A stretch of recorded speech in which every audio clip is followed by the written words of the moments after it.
Fala, Nenzeira, a gente tá aqui de volta para mais uma questão comentada da playlist Literatura, segunda temporada. Um tópico que cai bastante no Enem. Vocês vão ver no final do vídeo, eu vou deixar outros parecidos com a temática e com a abordagem que o Enem deu a essa questão de 2019, que teve aí uma marcação de um número de acertos bastante baixo, né, 20,7%, e que traz aí um texto do Ângelo Ivan Ângelo, tá? Ivan Ângelo é um autor mineiro, pouco presente nas aulas de literatura, um autor que a gente pode chamar de contemporâneo, ainda está vivo, inclusive, e pouco presente, né, já que a literatura é tradicional dada nas escolas, dá conta muito dos autores do passado. Então, os autores mais contemporâneos acabam ficando em segundo plano, mas o Enem sempre traz autores que estão na ativa e que são pouco conhecidos do público escolar. Então, o texto aí voltando, Menina, bem interessante esse conto, é um conto, uma história curta, deixo aqui na descrição do vídeo, inclusive um link para você poder ler o conto na íntegra, bem interessante mesmo, presente no livro A Face Horrível, publicado em São Paulo em 2017, essa edição do livro, tá bom? Então, alguma informaçãozinha, pouco, digamos assim, construtora para a maioria dos candidatos e das candidatas, porque o autor, como eu falei, não é tão presente nas aulas de literatura. E aí diz o comando bem assim, ó.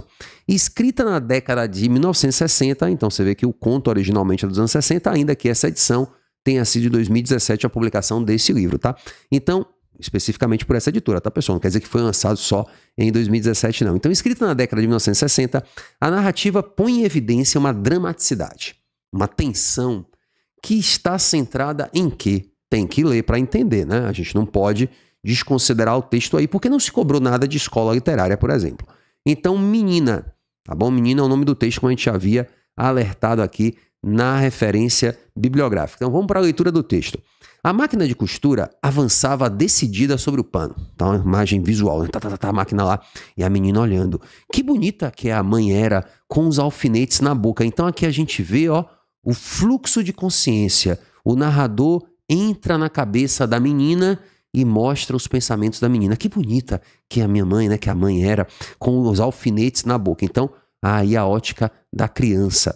Gostava de olhá-la calada, estudando seus gestos, enquanto recortava retalhos de pano com a tesoura. Então, a mãe exercendo aí uma atividade naquela década de 1960, muito associada ao feminino, né? A mulher que trabalha em casa, costurando, etc. E a menina gostava de ficar olhando a mãe calada, estudando gestos, enquanto recortava retalhos de pano, a mãe, é claro, com a tesoura. Interrompia às vezes seu trabalho. Era quando a mãe precisava da tesoura.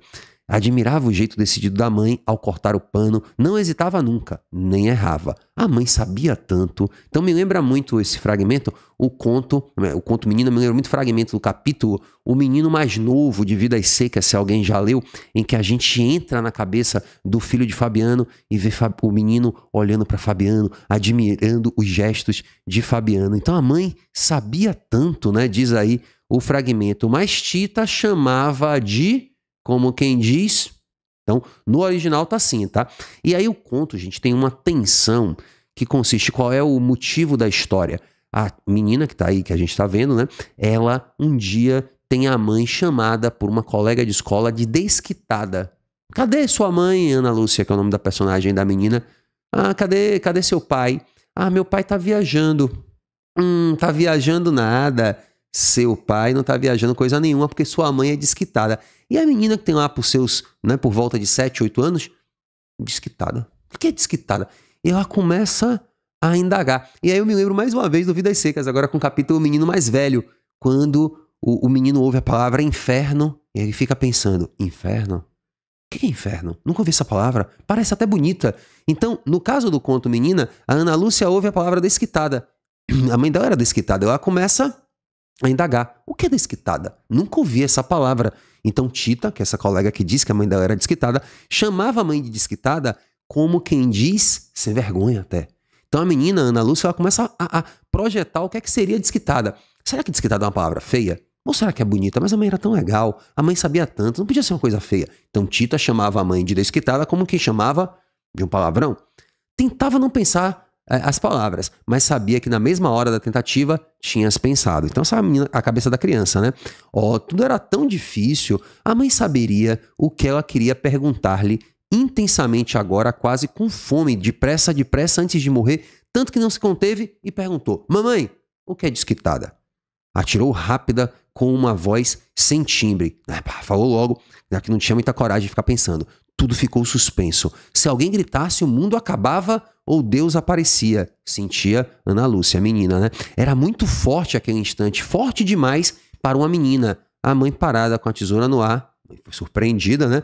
Tudo sem solução, podendo desafiar qualquer pensamento, a máquina avançando desgovernada sobre o vestido de seda brilhante, espalhando luz, luz, luz. O reflexo da luz na seda, né? Vai dando aquele efeito de luz. Então, essa luz, luz, luz aí também é uma brincadeira, né? Como se fosse um momento de revelação.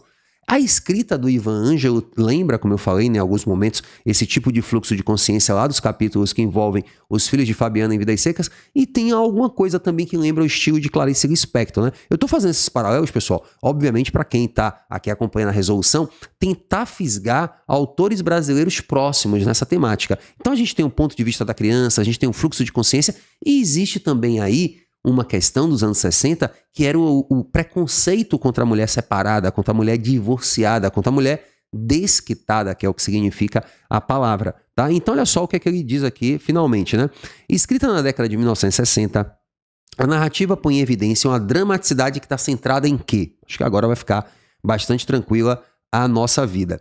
Insinuação da lacuna familiar gerada pela ausência da figura paterna. No fragmento a gente vê isso, né? Existe uma lacuna familiar, já que não existe um pai aí. Percebeu? Tem uma questão complexa aí, né? Porque diria que a falta de um pai torna a família lacunosa, né? Estaria, digamos assim, desvalorizando o papel da mãe, o duplo papel dessa mãe? Não há uma insinuação de lacuna. A menina não sente que falta alguma coisa, ela só não sabe o que é a palavra, né?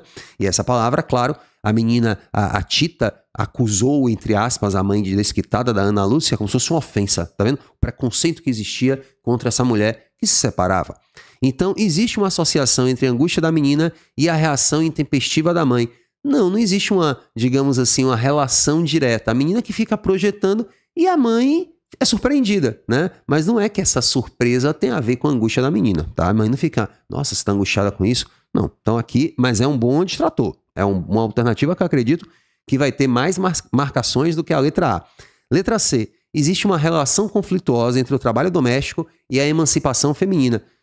Isso poderia até haver, mas não é o tema do fragmento. E o trabalho doméstico, inclusive, estava muito associado à mulher, né? A mulher trabalhava em casa, mas nesse momento aí a gente vê que essa mulher está emancipada trabalhando, ela não é mera dona de casa, ela está trabalhando para ter a renda dela, já que ela é uma mulher separada. Então não existe aí um conflito aparentemente entre essas coisas. Tá? O trabalho doméstico é a maneira que a mulher tem naquele momento, a mãe de Ana Lúcia tem naquele momento, de manter a subsistência familiar, segundo os elementos que o conto, né, oferece pra gente.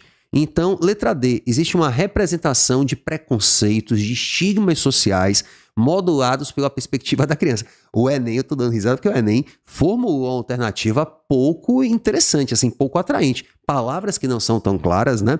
Representação de estigmas. Então, representação de um preconceito social, xingar a mãe, entre aspas, de desquitada, e vistos na perspectiva da criança que não entende aquilo, que não sabe da complexidade da situação. Então, gabarito aqui, letra D, com certeza, eu acho, né? Não vi ainda as letras, a marcação letra por letra, mas não arriscaria dizer que a letra D foi a mais marcada. Até porque, né? 20,7% de marcação já me diz aí que a verdadeira não foi a mais marcada, provavelmente.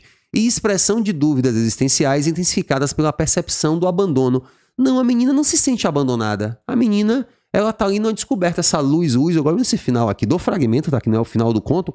É esse momento em que a menina tá tomando contato com algumas coisas da própria vida dela e descobrindo-as, né? O que Clarice usa bastante e que a crítica literária chama de epifania, por exemplo. Então, gabarito, letra D, né? Eu acho que muita gente deve ter ido na B. Suspeito aí que a letra B tenha sido a mais marcada. Vamos ver, né? Habilidades, competência e a marcação letra por letra. Olha só. Então a gente tem aqui, ó, letra mais marcada, a B, 38%, como eu havia suspeitado, né?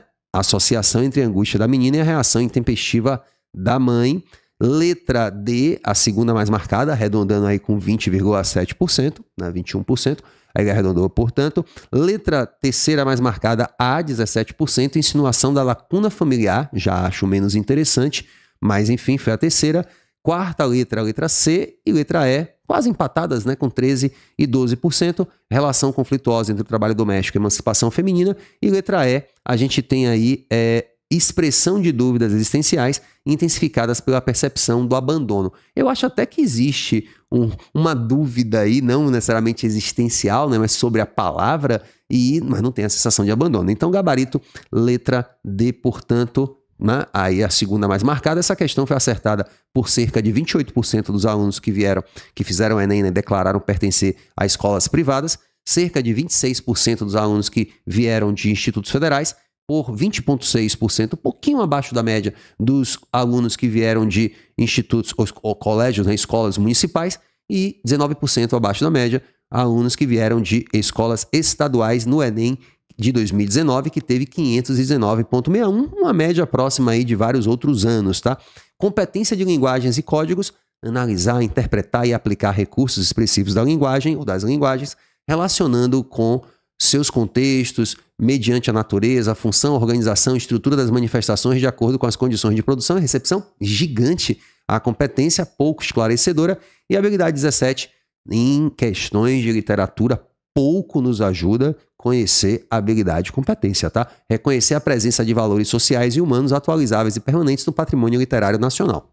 Tá? Não diz muita coisa, portanto, nessa questãozinha que abordou de alguma maneira um tema associado ao universo feminino. E é por isso, que não vai embora não, duvido, eu fique aqui um pouquinho mais comigo, e é por isso que eu te convido agora a continuar aqui no canal debatendo questões ligadas ao universo feminino, tá bom? A gente vai ver um vídeo que já apareceu aqui do lado, em que eu continuo a discussão sobre a temática do feminino, numa autora brasileira pouco falada também nas aulas de literatura, que é a Gilca Machado. É só clicar nesse vídeo aí que você vai saber mais sobre essa autora do simbolismo brasileiro e a gente continua a conversa sobre gênero, literatura aqui no canal. Clica aí que eu tô te esperando.